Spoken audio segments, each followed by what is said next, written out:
इस वीडियो में बताई गई सारी जानकारी पब्लिक प्लेटफॉर्म पर उपलब्ध है। इसमें ऐसी कोई जानकारी नहीं दी गई है जिससे हमारे सुरक्षा बलों की गोपनीयता भंग होती है। डिफेंस डिटेक्टिव सेना का सम्मान करता है और उन्हीं जानकारियों के आधार पर काम करता है जो सार्वजनिक रूप से मौजूद है। दोस्तों, याद है ना, बांग्लादेश के चीफ एडवाइजर ने भारत के नॉर्थ ईस्ट को लेकर क्या कहा था?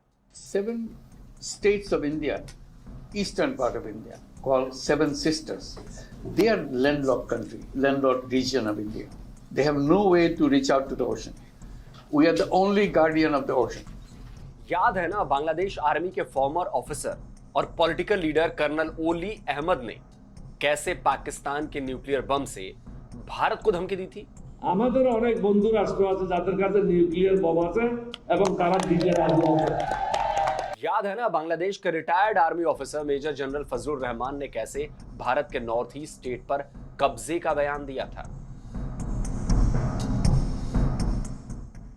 और याद है ना, ढाका यूनिवर्सिटी के रिटायर्ड प्रोफेसर ने कैसे पाकिस्तान के न्यूक्लियर बम से भारत पर हमले की बात कही थी।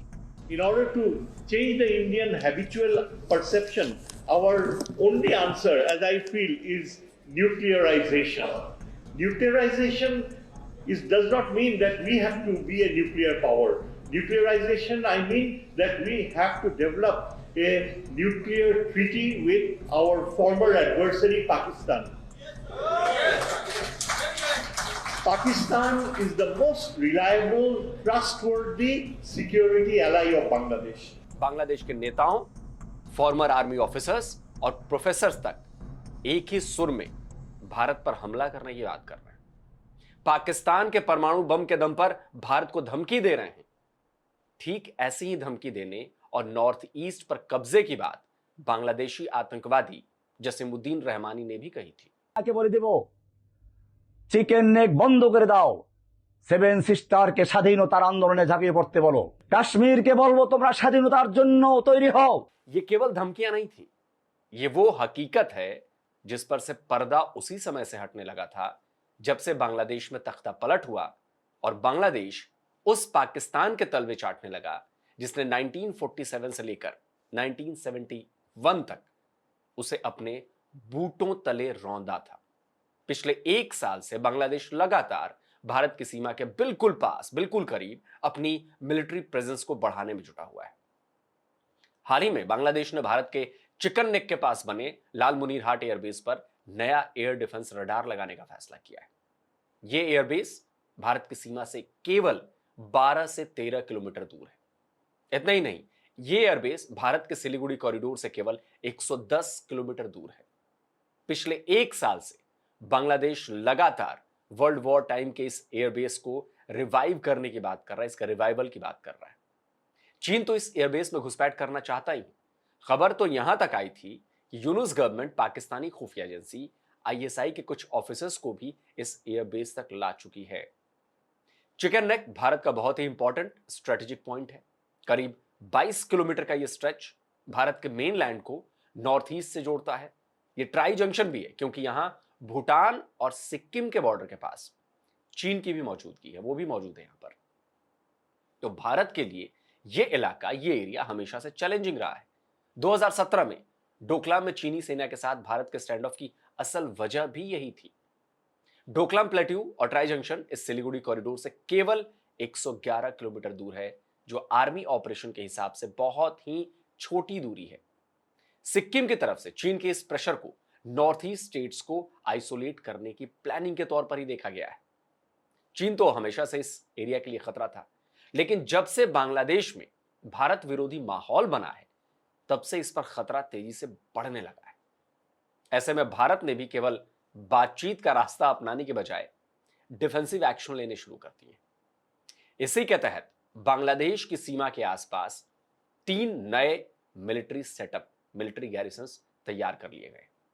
एक छावनी तो असम में धुबरी जिले के पास है। यह असम में बांग्लादेश की सीमा के पास सबसे बड़ा मिलिट्री बेस होगा, लेकिन बाकी 2 भारत के सिलीगुड़ी कॉरिडोर के करीब है। एक बिहार के किशनगंज में तो दूसरा पश्चिम बंगाल के पश्चिम दिनाजपुर के चोपड़ा में। और ये दोनों मिलिट्री सेटअप सिलीगुड़ी कॉरिडोर के बिल्कुल पास है। इतना ही नहीं, इंडियन एयरफोर्स ने नॉर्थ ईस्ट में बहुत बड़े एरियल एक्सरसाइज की शुरुआत भी कर दी है। नॉर्थ ईस्ट में इंडियन एयरफोर्स का इतने बड़े पैमाने पर किया जा रहा ये पहला युद्धाभ्यास है।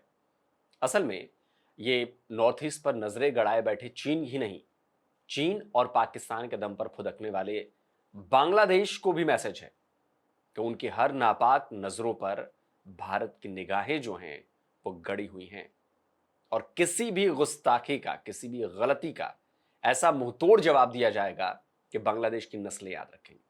बांग्लादेश ने पाकिस्तान के साथ अपना मिलिट्री कॉपरेशन न केवल शुरू कर दिया है बल्कि बहुत तेजी के साथ बढ़ा भी रहा है। दोनों देशों के आर्मी ऑफिसर्स लगातार एक दूसरे के देशों का दौरा कर रहे हैं। हाल ही में पाकिस्तानी आर्मी के टॉप जनरल शमशाद मिर्जा बांग्लादेश पहुंचे थे। ये तो वो विजिट्स हैं जो दिखाई दे रही हैं। इनके अलावा कई सीक्रेट ट्रिप भी पाकिस्तानी आर्मी के ऑफिसर्स बांग्लादेश का लगा रहे हैं। आईएसआई के लोग वहां पर स्टेशन्ड हैं। ऐसे में भारत के लिए खतरा जो है वो लगातार बढ़ता जा रहा है और सबसे ज्यादा खतरा सिलीगुड़ी कॉरिडोर पर है। तभी भारत सरकार ने अपनी डिफेंस फोर्सेस के साथ मिलकर सिलीगुड़ी कॉरिडोर के डायलेमा से निपटने के लिए स्थायी तौर पर बंदोबस्त करने की तैयारी कर ली। बांग्लादेश के आसपास इंडियन आर्मी और इंडियन एयरफोर्स की ऐसी घेराबंदी तैयारी की जा रही है जिसमें केवल बांग्लादेश ही नहीं, चीन भी लपेटे में आ जाएगा। और बांग्लादेश वालों को मैं एक सलाह देना चाहूंगा कि इस वीडियो पर गाली गलौज मत करना, वरना बहुत मार पड़ेगी, याद रखना। तो दोस्तों, आज के वीडियो कैसा लगा कमेंट करिए और इस वीडियो को लाइक करिए, शेयर कीजिए ताकि लोगों तक बात पहुंचे। बहुत जरूरी है लोगों तक बात पहुंचना।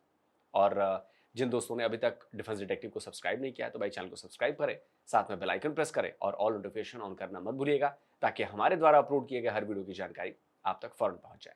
जल्दी मिलता हूं एक और नए वीडियो के साथ। नमस्कार, जय हिंद। तो अगर आप चाहते हैं मुझसे बात करना, मुझसे कोई सवाल पूछना, तो फैन कॉल पर आप मुझसे कनेक्ट हो सकते हैं। फैन कॉल में ये सुविधा है कि आप अपने हिसाब से वहां पर जाकर टाइम स्लॉट बुक कर सकते हैं कि आपको फलाने दिन मुझसे बात करनी है, फलाने टाइम पे मुझसे बात करनी है। लेकिन ये भी बता दूं कि ये पेड सर्विस है।